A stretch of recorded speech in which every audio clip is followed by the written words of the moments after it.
excited to bring you out here and talk about a topic that is really important to making sure our prairies grow and thrive. So as you look around, you can see that the ground is black. Why is the ground black? Why is it full of ash? Let's think about that. Well, the answer is our land managers, Doug and Brian, have taken the time to use prescribed fire to help maintain the health of our prairie. So they've ran fire through it, prescribed fire, which means that it was very calculated and thought out. They took the time to mow a path around it so the fire couldn't escape its box. They used the river as a line to make sure that the fire stayed contained at every point of the way. But prescribed fire isn't just used in Iowa. Prescribed fire is something that is used all over the world to help maintain healthy ecosystems. Land managers everywhere use prescribed fire to help woody debris go away, stop the spread of invasive species, and also help to add nutrients to the soil to help native plants to grow and thrive in their original environment. However, fire can be very dangerous. So wildland firefighters and prescribed firefighters everywhere have to make sure that along with making sure the ecosystem is healthy, that they maintain safety at every step of the way. So today we're going to learn a little bit about the tools and equipment that are used to help land managers do prescribed fire, not only effectively, but safely for their firefighters. So we're going to start off with what firefighters need to wear to make sure they are safe. So all wildland firefighters and prescribed burn technicians, you usually see them in something called Nomex. So as you can see, I have my green pants on. This is Nomex. It's fire resistant material that is lightweight. And then I have a yellow shirt on, which also is made of Nomex, but it's also really high visibility so that you can look across the landscape and see where your firefighters are working. If it's chilly out, they also add extra layers. So this is a Nomex jacket I have on to make sure you're staying safe and warm while you're on the fire line. Another thing they want to make sure is your eyes stay safe. So whether you're cutting down trees on the fire line or possibly it gets windy, you don't want ash to go into your eyes. So you always wear a full wrap safety glasses. And then gloves are not only important to make sure that you stay safe from fire, you don't get burnt, you wear all other gloves, but also when you're working with your hand tools so that you don't get cut in any way. So leather gloves are very important.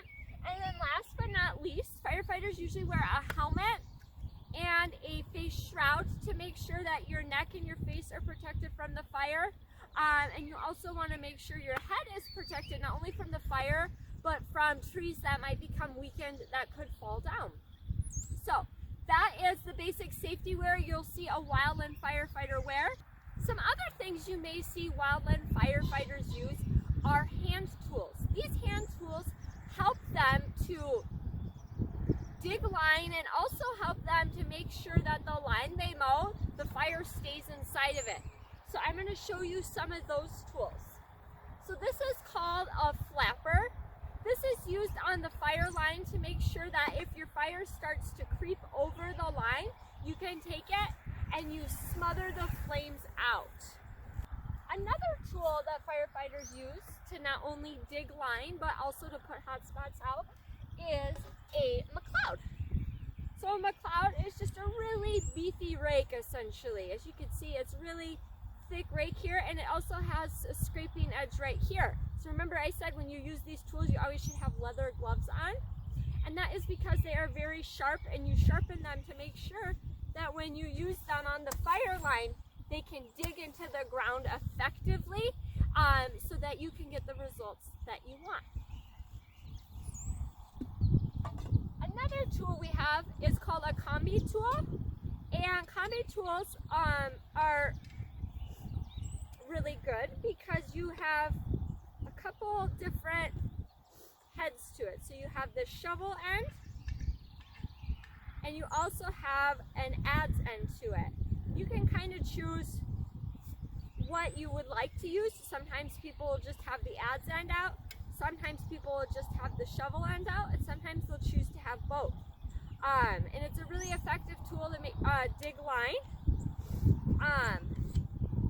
And you can, like I said, manipulate it, and then you can tighten the head right here to make sure that the tool is how you want it. And then you want to make sure that when you dig, you want to make sure there's no one around you. You also want to make sure your hand tools are really sharp so it digs down into the soil so you can use it effectively. So these are some of the tools and equipment that you will see in Iowa and all around the world.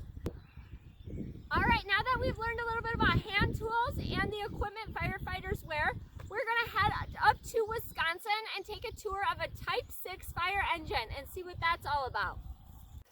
Hey, I'm Forest Ranger Todd. I heard you guys were talking about fires today, and I was thinking maybe I could take you on a tour of my truck. So, should we do that? All right, let's go.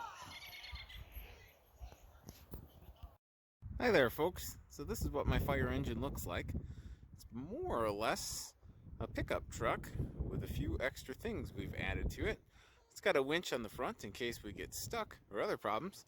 How about we take a look inside of the cab real quick? All right, inside of the truck here, we've got a radio so we can talk to other firefighters, and we've also got the controls for the lights and sirens down here. So if I turn this on down here and we were to climb out of the truck, we see our lights kick on. Okay, that would be so that other firefighters can see us when we're out there in all the smoke. As we work our way back along the truck, you'll see that we've got this big box on here. That carries some extra tools for us, including the gear that we need to protect ourselves, and also things like chainsaws, firefighting tools, lots of different things like that. Up on the top of the truck, we have this hose reel. So that's already hooked up and ready to go for us. There's a pump on the truck that helps us get water off. But if we needed to pull the hose, we can just reach up here, unclip it, and then pull it right off of the reel to use. Here on the back of the truck, we've got our pump, fire pump that can spray water. Okay, and it would pump all the way up onto that hose reel we saw before.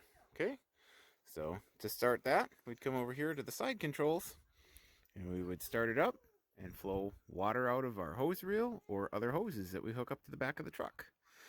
You can see there's a big black box here. That's actually our water tank. So if I climb up here, I can show you.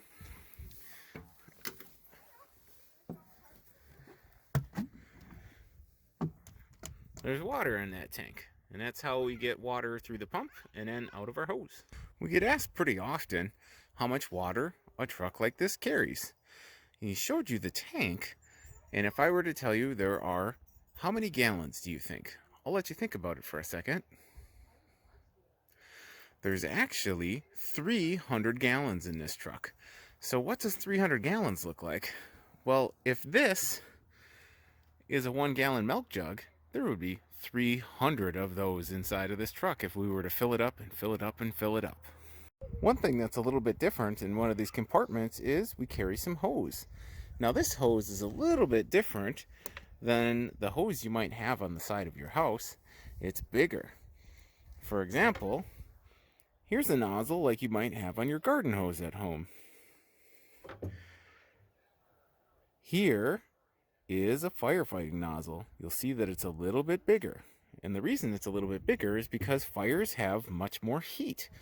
And because we need to get rid of some of that heat in order to cool it down and put it out, we need to have larger hose. Other ways we can carry water to the fire besides hose are things like back cans or bladder bags, which hold water and have a pump so that you can walk with it on your back and spray the fire out as you go. Hey everybody, I hope you enjoyed the tour of my truck. Thanks for stopping by today, and always remember to be careful with fire. Take care. Thanks, Todd, for that great tour. So although fire engines are really essential for putting out fires and are really important, sometimes fire engines engines can't get everywhere your fire is. For example, if you look behind me on these slopes, sometimes fire engines would have a hard time navigating it, and it might make it dangerous for firefighters to be able to access an area with their fire engine. So other ways of getting fire on the fire line would be using this bladder bag. Bladder bags hold about 5 gallons worth of water and weigh about 45 pounds.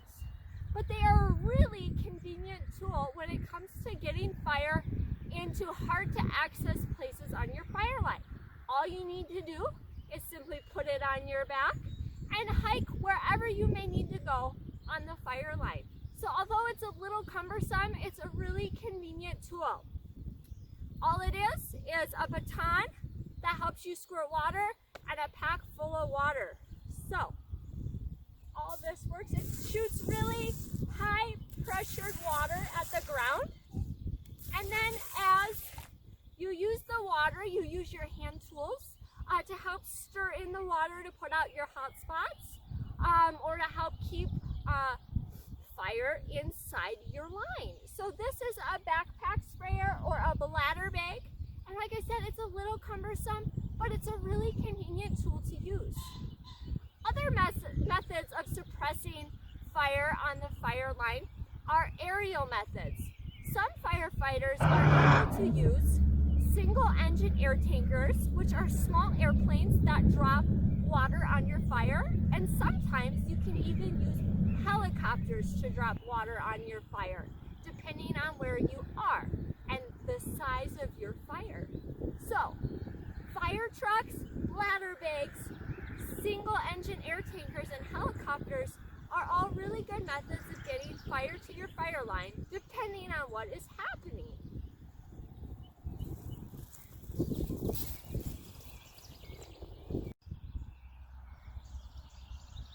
So now that we've learned a little bit about how to contain our fire using water and some of the equipment used for that, and we also learned about the safety equipment firefighters need to wear, now you probably are curious how firefighters are able to light a fire. What is the equipment used for that? And so it's pretty basic equipment for the most part.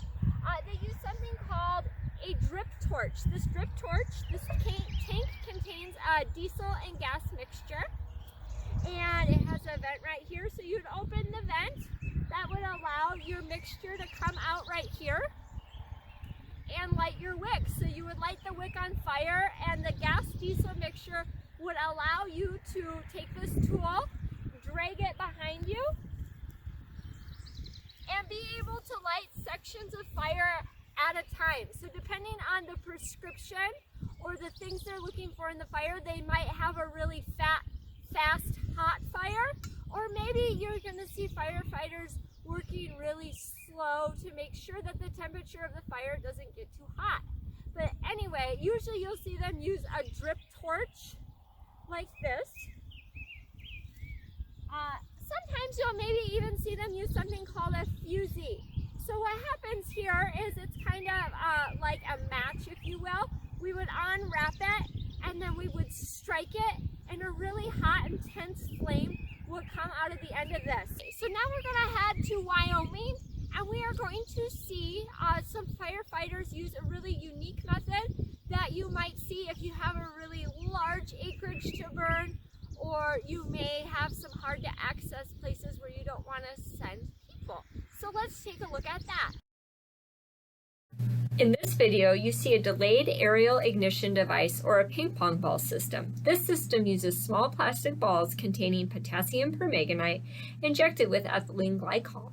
These balls are immediately released to the ground below during prescribed fire operations. I hope you guys enjoyed learning a little bit about prescribed fire and wildland firefighting. I know I really enjoyed showing you some of the tools and equipment that I used to be able to use as a wildland firefighter. And I also really enjoy talking about the benefits of fire in ecosystems. So next time you're out hiking in one of our properties and you see a blacked out area, I hope you see the beauty in it and the start of new life. I also want to take the time to send A thank you out to Todd, Corey, and Zach for some of the awesome footage you saw within the video. That really helped me put together a video for you guys. And it also really helps to see that although these gentlemen are in Wisconsin, South Dakota, and Wyoming, that these tactics and this equipment is used nationwide. So I hope you guys enjoyed learning with me. I know I really miss you. I hope you're staying healthy and you're getting outside. Have a great night.